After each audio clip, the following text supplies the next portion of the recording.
Hello, welcome to this short exploration around the notion of resilience in humanitarian emergencies and responses. I'm Tabitha Harinik, a researcher with the Social Science and Humanitarian Action Platform, or SHAP for short. Today we'll delve into the concept of resilience, its applications, some critiques, and how we can move towards more transformative approaches in humanitarian action. To start off, what is resilience?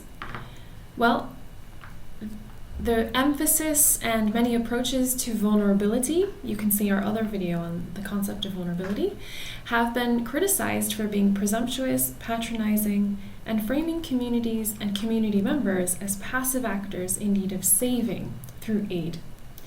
Resilience is a concept that has gained traction in humanitarian circles as a counterpoint to these vulnerability-focused approaches.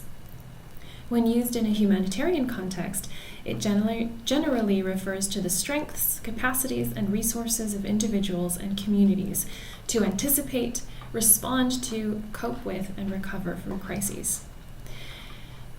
These capacities and resources can be both formal and informal and can include, for example, local knowledge and customs, skills and material resources, social networks and relationships, communication channels, leadership and decision-making structures and processes, and community-based organizations or more informal community organizing. To give you an example of local knowledge and customs, during the 2000 to 2001 Ebola outbreak in northern Uganda, which was the world's largest at that time, the Acholi communities, who were heavily impacted, activated a customary system to identify, isolate, and care for the sick, and bury the dead within their own social and spiritual framework and using locally available materials. This wasn't recognized by formal public health emergency responders until much later in the outbreak.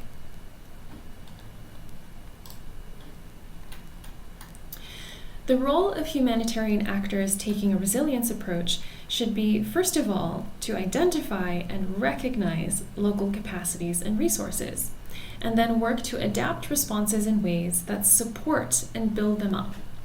By enhancing existing community strengths rather than imposing external solutions, this approach can foster more effective, immediate responses through mitigating vulnerability, but also supporting recovery and building further resilience against future shocks, ultimately leading to more sustainable and locally driven outcomes. Through a quick internet search, you can find a number of tools to help you with the first step of identifying sources of community resilience.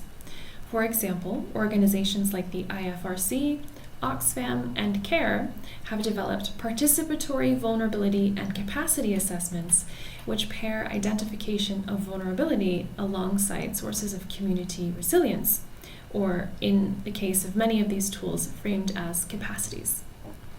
CARE, in particular, has a growing range of more resilience-focused tools and resources you might want to start with, such as the Climate Vulnerability and Capacity Analysis Handbook that you can see an image of on this slide.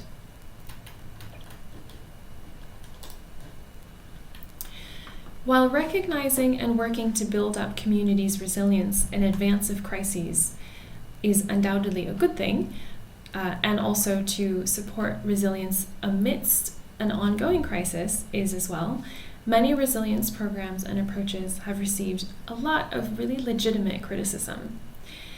And it's important to keep these risks in mind so that you can avoid them in your own work.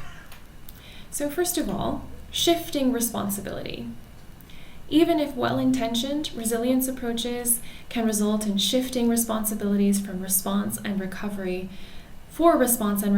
onto communities and individuals at the very moments that they are the most overwhelmed. In doing so, they can also tacitly excuse or be used by governments and other formal responders to excuse themselves from upholding their duties to protect and serve communities and to build and sustain the kinds of conditions in which people and communities can flourish and be resilient against crises in the first place. Secondly, resilience approaches are often power blind This means they can be blind to power dynamics that exist within communities. Failure to recognize these power dynamics and how they can become even more stark during crisis situations can result in the more vulnerable members in groups within a community being excluded from badly needed assistance and support. For example, power-blind community resilience approaches may result in local elites gaining even tighter control of community-led decision-making processes and resources, which reinforces marginalization. So, giving control to communities while ignoring the diverse needs, perspectives, and power dynamics that exist within them actually ends up reinforcing existing power structures and inequalities. A third pitfall and risk is a bias towards the short term and to the status quo. In the context of emergencies, resilience is often interpreted to mean the ability to bounce back or to return to normal. However, a return to normal is often not only not conducive to resilience in a crisis, but it can actually also trigger new crises like disease outbreaks or conflict, and just generally hold communities and people back from flourishing and from living the kinds of lives they have reason to value, as Amartya Sen puts it. Fourthly, resilience approaches can neglect systemic issues. So approaches which shift responsibility to people and communities, which are power blind and are biased to short-term emergency timeframes and returning to normal, can neglect the broader systemic issues which drive vulnerability in the first place. In recovery or displacement scenarios, there can be, for example, an overemphasis on skills building or employment training, which, while valuable, really puts the onus on individuals to adapt to challenging circumstances, rather than addressing the root causes of their vulnerability, such as economic inequality, discrimination, and a lack of access to essential services. So how can we avoid the pitfalls of resilience approaches? A more holistic way to think about and operationalize resilience in humanitarian action is to make the goal transformative resilience. Transformative resilience moves beyond simply bouncing back to a pre-crisis state or managing short-term shocks. Rather, transformative resilience seeks to address the root causes of vulnerability and build more equitable, just, and sustainable communities. It places equity and social justice at the core of resilience-building efforts, recognizing that true resilience cannot exist alongside deep-seated inequalities. This approach challenges existing power structures and inequalities that often exacerbate vulnerabilities during crises. It advocates for participatory and inclusive approaches, ensuring that marginalized voices are heard and incorporated into decision-making processes. Transformative resilience links immediate crisis response to longer-term systemic change. It asks us to consider how our interventions can not only address immediate needs in a way which also includes and foregrounds the priorities of local people, but also contributes to building fairer, more resilient societies in the long run. In practice, this might mean combining emergency food aid programs, which build on existing resources and capacities and customs within communities, if they exist, to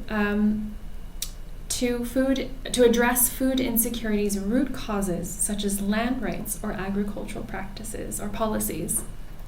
Or it could involve disaster preparedness initiatives, again, which build on local knowledge and customs and understandings and resources, but that also tackle climate change and environmental degradation more broadly. By adopting a transformative resilience approach, the aim is to create conditions where communities can not only withstand future shocks, but also flourish and pursue lives they have reason to value. This shifts our focus from mere survival or recovery to promoting justice, equity, and holistic well-being tailored to the aspirations of communities and people who live in them.